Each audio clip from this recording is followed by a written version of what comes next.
What's up, guys? Welcome back to the channel. Excited to have you here as we get into our next video. And I talk to you a lot about my social media journey. I remember getting into real estate, and we kind of talked about on the last video losing my job, my W-2 job, February 26, 2019, and kind of everything that followed that. And so now I want to get into like why social media, and we'll for sure share more about my real estate journey and all the things I did to kind of grow my real estate business. But the biggest one is social media. I remember getting into real estate and people saying to me, well, you have to cold call, well, you have to door knock.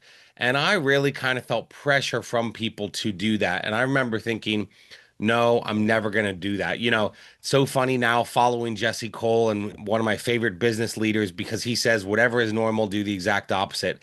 And I certainly didn't say it as perfectly as he did or as well put together, but that's kind of how I felt that whatever people were doing that was normal, I was not going to do it.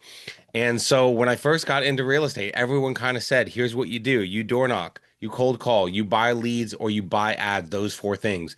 And I remember thinking, like, are you kidding me? That's the plan. So here's what I did. I refused to do it. I knew there had to be another way. And today I'm going to tell you about it. Now the other part of this too is, right, you guys know, the journey from sharing on the last episode. Um, I had no money, right? That was the other part of this. I went into a mental breakdown, and then when I finally got into real estate, we had no money. My wife was working at a local bank. We were making $40,000 a year. So, cold calling, door knocking, buying leads, and buying ads. Well, two of those things I couldn't do because I had no money. So, I remember going into the office and them saying, "Oh, here's what you do. You sit at the office all day, and you dial people and you call people." I didn't want to do that. I didn't want to call my sphere of influence 1,000 times and bother them and say I was in real estate. And so I just wasn't going to do it. But that's kind of how people view real estate. Is you just kind of annoy the heck out of your friends until they buy a house. I still remember one day at the office. I did cold call because they offered us a free dinner if we did. That's how broke I was. And it was like a script from 1995 on how you get clients. And so inside, I thought, that's not me. That's not the life I want. And it's definitely not how I want to serve my people. And I sort of felt sick to my stomach about it. I hate cold calling. I hate door knocking. I hate the idea of bothering strangers. And I thought, if this is the only way to succeed, I may not make it. And maybe you felt that too, like the advice you're getting from your brokerage or something like that, or you're hearing doesn't line up with who you are. That's where I was. Now, a little side note here. Um, I firmly believe that the traditional brokerage model is broken. The traditional team model is broken. I was on a team. I think that model is broken, and we'll go over that as time goes on. But here's the interesting part. Real estate offices, they teach you to just sit in the office all day and dial names and numbers and all that. Do you know what I think as I pass my old brokerage all the time? I think, wow, you know what those people are not doing? They're not out there selling houses. And when I'm making connections, meeting people at Starbucks, grabbing lunch with a friend, those are genuine connections. I will joke, I still have friends at my old brokerage, and I'll be like, I see you're sitting at the office today. Guess you're not selling any houses and building relationships. And I firmly believe that just sitting at an office is not going to bring you business. So you might be saying, okay, John, great. So if those things aren't going to bring me business, how did you finally grow your business and how did you know social media would work? So I want to kind of shed some light on that.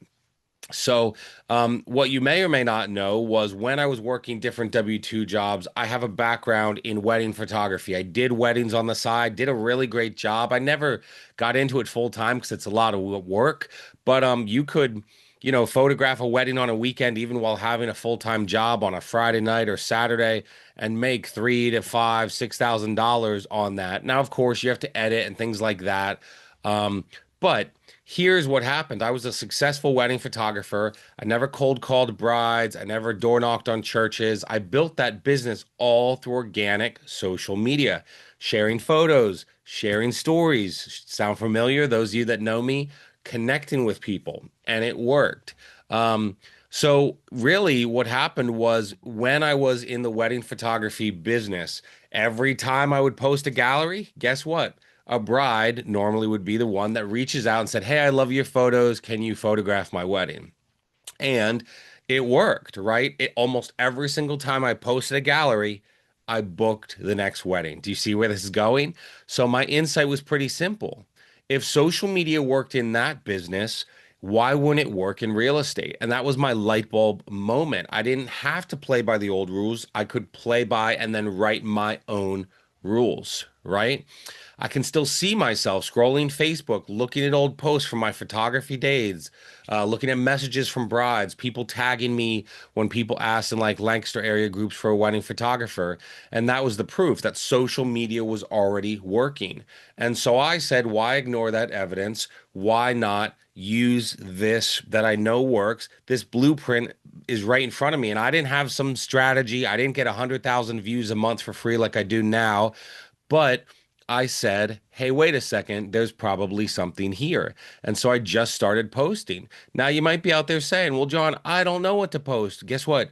You can do open houses, you can do showings for clients, you can do agent previews for yourself and post those on social media. Those are all things that you can do. And so you don't have to build a business that is fake, right? I was very authentic, right? If you hate cold calling, don't do it. If you hate door knocking, stop doing it. The best strategy, I'll say that to people when they ask about like a CRM. You know, our company gives multiple free CRMs you can pick from, and they're all great CRMs. And so people will say, which one do I pick? What's the best CRM? And I'll be like, what's the best CRM? Do you really want to know? The one you actually use. And so it's the same thing with social media, right? The best social media is the one you're already using. For so many of you, the best platform is Facebook because you're already using it.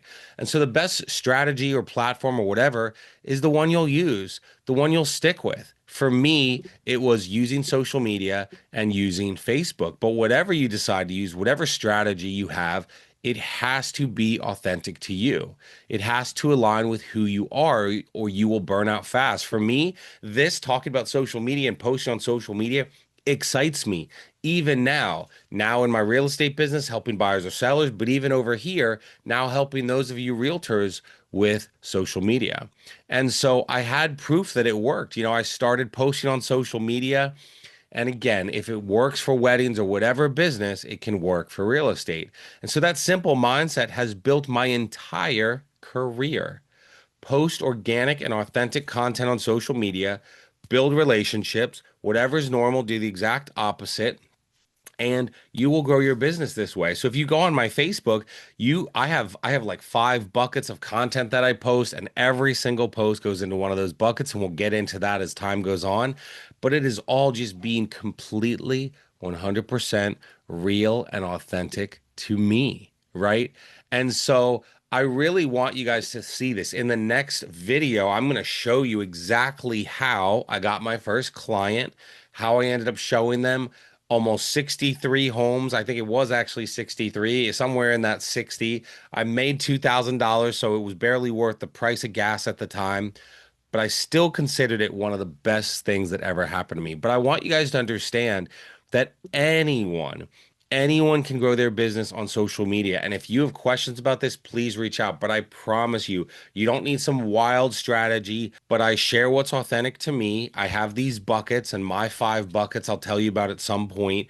And I'm just very authentic. If there's something that doesn't feel authentic, I don't share it, I don't post it. And so this way, being authentic and real and vulnerable and myself has led to so an amazing real estate business, a lot of growth.